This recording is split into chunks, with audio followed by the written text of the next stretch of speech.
Good morning. Good morning. Welcome to another Monday Mindset. This time I'm actually going to make sure my audio works. Last time I was in my house and I did a whole Monday Mindset and there was no audio. So obviously you guys did not need to hear that Monday Mindset, but I'll just give it a second here to notify people. There we go. Let's make sure. Okay, so there we go. My audio's working. Fantastic. Hey, hope you guys had a great weekend. To all the mothers out there, happy belated Mother's Day. You guys truly do have the hardest, most important job. I took care of my kids all weekend, of course, right? Because you have to do that for Mother's Day. And it just gave me a new appreciation for everything that my wife does. It's not that just one task is difficult. It's that it's endless. From the moment they wake up to the moment they go to sleep, those kids need you. My daughter is 4 and my son is 2 years old. And man, they are a handful, but they are the best thing ever. And so shout out to all you moms out there. You make a true difference. I should have probably thought about something to do for Mother's Day, but I want to share with you a question that I was asked to answer on Instagram that I thought would be relevant to the insurance space as well. This is the Close.com is doing a whole social campaign and I guess writing a bunch of content on Mental Health Awareness Day. So they wanted to do a short feature on how real estate pros can stay grounded in such a fast-paced space. So they wanted me to answer the question, in this fast-moving space, how do you stay balanced? And this is in the context of mental health. And, you know, I'm not qualified to necessarily speak on mental health, but I will share with you what I'm going to tell them. And I don't know if they'll post it as a video or if they'll post it in an article or what they're going to do. But, you know, I talk like a lot about this idea of like work-life balance to my team members because everybody I think has this skewed concept that you can compartmentalize your personal life, then compartmentalize your work career, and then compartmentalize everything like you think your spiritual life, and we can just live in these little compartments and these little buckets that you need balance in each bucket. And I think that's a failed concept because these buckets, you can't really separate them. What happens in your personal affects your work. What happens at your work affects your personal. What happens in spiritual affects both of those. But we tend to, as human beings, want to compartmentalize them, want to bucket them, and then we come up with these concepts that are almost like a false precedent that you're going to somehow have this work-life balance, which it's more like, and I think it was Jeff Bezos who said this, it's more like a circle where everything is connected, and there's going to be different seasons of life where different things require different effort, and you have to decide in your own life what is the most important thing during the season that you're in. And what I have found to be key is that when I think about, you know, burnout, or I think about when I'm uninspired, I tend to see it as you are body, mind, and spirit. Maybe you guys have heard this saying before. It's pretty popular out there. Some people say body, mind, and spirit, soul. I look at it as body, mind, and spirit. And I go, hey, whenever I am feeling burnt out or whenever I feel like I don't have the energy or motivation, it usually comes back to not because of the amount of time that I'm spending on a certain bucket per se. It comes back to how I'm feeding myself. Because if you think about the body, you not only have this physical sense, but you also have the spiritual sense, and both sides you need to feed. So if you think about your body, are you working out in the morning? Are you getting up early? Are you getting to bed on time? Like, what's your sleep routine? You listen to all these extremely successful people and these health gurus out there, and they talk about sleep being one of the most important things, but yet we don't focus on our sleep at all. We don't focus on the routines of that at all. I've been guilty of that. But you think of, what are you feeding yourself? What are you allowing into your body from a food perspective, from working out and the energy there, from your sleep perspective? Because if you're feeling tired or unmotivated, maybe you haven't been taking care of yourself in that aspect. Then you move to the, body, mind. Okay, you have the mind. What are you reading? What are you listening to? A big one for me is, who are you hanging around? You are the product of your environment. You've heard it said, you can plant a flower in bad soil in the desert and it will die. That same flower in good soil in a good environment will blossom.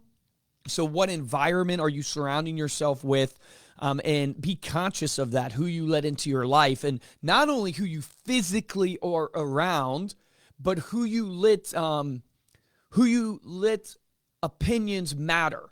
Like, who do you look up to and their opinion matters to you? Those people you have to be very conscious of, because I believe it's almost less, the more I go through life, it's less the 6 degrees of separation, like you're the sum of the 6 people you hang around. It's you're the sum of the 6 people you look up to, where you value their opinion, where their opinion matters, their thoughts of you matter, and you respect who they are, and you want to be like them. And so you think about feeding your mind, who are you hanging around, then you think about the TV shows that you're watching, all of these inputs that are coming in.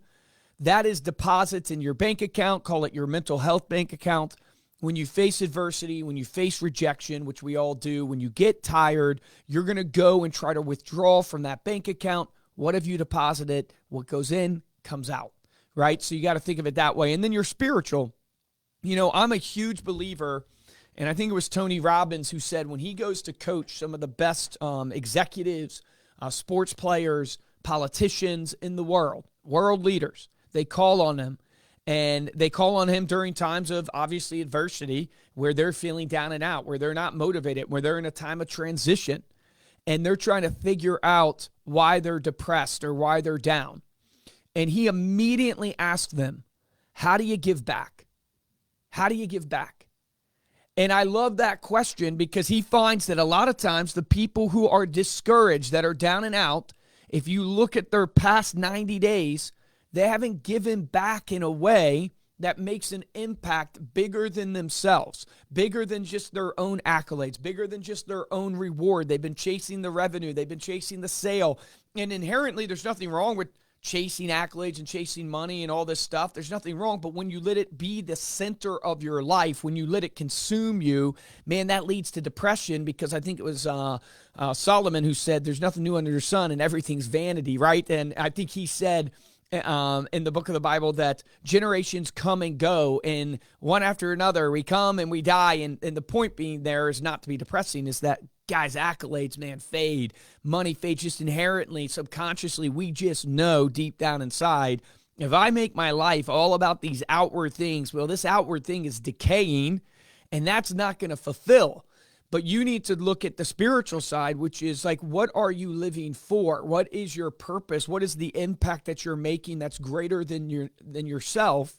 And, you know, obviously I'm a person of faith, and I want to point people to Jesus, but you've got to go down that road and you got to look at that, because if you're burnt out in your life, I believe 9 times out of 10, if not 10 out of 10, it probably has to do with, are you eating right? Are you sleeping well? Are you taking intentional effort to get to the gym and to work on those things? Work on your sleep, work on your eating, work on working out so you're healthy. Then go, am I intentional about who I'm letting in to my mind to feed me? And then third would be the spiritual aspect. What am I living for that's bigger than just what my tangible work does, but that is a bigger purpose than just me? And am I spending time meditating, praying, fasting, getting almost like calm, where you can actually think? Because I don't know about you guys, but man, the life is so noisy that you tend to go through life and you're just one thing to the next, one event to the next, one, conversation to the next, one Zoom meeting to the next, and you never slow down to actually think about what you're doing.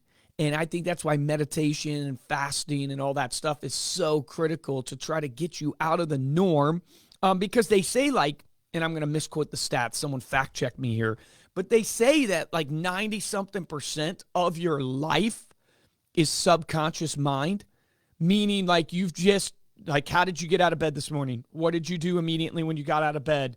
How did you brush your teeth? How did you get ready? How did you drive to work? You ever driven to work and you don't remember driving there? Right? That's the subconscious mind, they say, taking over. You've done it so many times, it's become your habit. And oftentimes, 90% of our routine in our life is just the habit built into the subconscious mind. Well, how do you get to the subconscious mind? You got to actually take the time to sit and meditate and think about what you're doing. So a long drawn out answer to get to this question of, how do you stay balanced in a fast-paced changing environment? How do you not get burnt out? How do you keep your mental health in check?